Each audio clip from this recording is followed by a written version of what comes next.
उसने बस उसे अपनी आंख के सामने के छोटे से छेद के माध्यम से धनुष और तीर खींचते हुए देखा और एक बाज पाया। उसने बस एक तीर से उसे गिरा दिया। इस छोटे लड़के का नाम ली शेंग है। वो ली किंग तांग राजवंश के एक महान जनरल के बेटे हैं। ली शेंग को बचपन से ही तीरंदाजी में दिलचस्पी रही है, तो वह अक्सर अपने पिता से तीरंदाजी सीखने को पूछता था। लेकिन उनके पिता चाहते थे कि ली शेंग आराम से पढ़ाई करे, उन्हें जल्दी से मार्शल आर्ट नहीं सीखना चाहते थे। जब तुम बड़े हो जाओगे, मैं तुम्हें पूर्वजों की तलवारबाजी सिखाऊंगा। तो फिर मैं कब तक इंतजार करूं? जब तुम धनुष और तीर खींच सकोगे। अच्छा, सच में?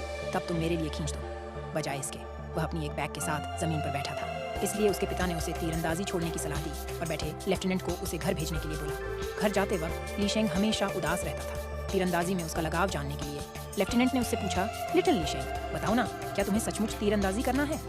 बेशक। खैर, आज से तो ठीक है, मैं तुम्हें तीरंदाजी सिखाऊंगा। सचमुच? इसीलिए लेफ्टिनेंट ने उसे अपनी मनमानी से अभ्यास करने को कहा, और ये बात किसी को नहीं बतानी चाहिए। लेफ्टिनेंट के नजरिए से ली शेंग ने हाथ की ताकत और स्थिरता का अभ्यास करने के लिए कपड़े की थैली में पत्थर डालकर उसे अपनी बांह पर लटका दिया। फिर आंखों की दृष्टि मजबूत करने के लिए वह हर दिन हिलते हुए तांबे के सिक्के को देखता था। जब तक तांबे के सिक्के का छेद असीम रूप से बढ़ नहीं जाता था, तब तक वह सफल नहीं हो पाता था। लेफ्टिनेंट के मार्गदर्शन में ली शेंग ने मेहनत की। जल्द ही ली शेंग परीक्षा के दिन का इंतजार कर रहा था। लेफ्टिनेंट ने ली शेंग को तांबे के सिक्के से मारा, लेकिन उसे कान हिलाते रहने का नजरिया नहीं छोड़ा। फिर पत्थर फेंका और सिक्का नीचे गिरा। उस दिन ली शेंग ने बैकयार्ड में तीरंदाजी का अभ्यास किया था। भारी उपलब्धि से उसका बहुत उत्साह बढ़ गया। अचानक उस समय उसके पिता से चीख निकल गई। ली शेंग तलवार को अलग करने में व्यस्त था जब उसके पिता अंदर आ गए। तुम्हारी रीडिंग कैसी है? दीवार के नीचे क्या कर रहे हो? धूप बहुत है। मैं यहाँ ठंडा होना चाहता हूँ। ठंडा हो जाओ, ठंडा हो जाओ।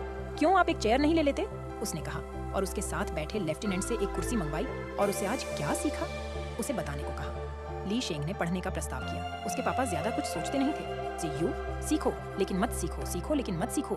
ली शेंग को पाठ करते देखकर उसके पिता ने उसे मुश्किल बनाने का फैसला किया। क्या तुम समझते हो ये शब्द क्या मतलब है?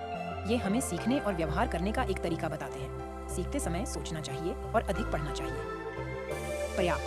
पर्याप्त ली शेंग का जवाब उसके पिता को बहुत खुश कर दिया। उसे पुरस्कार देने के लिए उसने हर वीकेंड ली शेंग को शिकार पर ले जाने का फैसला किया। उस समय उन्होंने अपने बच्चे को एक अच्छा छात्र बनने की शुभकामना दी और सोने का मेडल जीतने की उम्मीद जताई।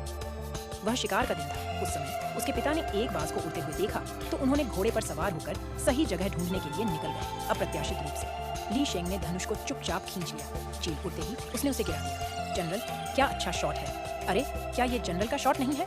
जनरल के अलावा किसके पास ऐसा बेहतरीन शॉट है? जब सब हैरान थे, दूसरी तरफ ली शेंग ने अपने पिता को बताया कि उसने इसे गोली मार दी। अपने पिता ने यह सुनते ही हंस दिया और इसे गंभीरता से नहीं लिया। लेकिन जब सैनिक ने अपने सामने चील भेजी तो उसने अपने बेटे के नाम को धनुष पर देखकर हैरान और खुश हो गया। वह धनुष को ऊंचा उठाकर सबके सामने दिखाया। उस क्षण से उसके पिता ने ली शेंग की तीरंदाजी की पढ़ाई के विरोध करना बंद कर दिया। आज से मैं तुम्हें अपनी पूर्वजों की तलवारबाजी सिखाकर तुम्हें सबसे अच्छा जनरल बनाऊंगा। ठीक। ली शेंग के मेहनती प्रयास के बाद उसने अंततः एक भगवान तीरंदाज बन लिया जो 100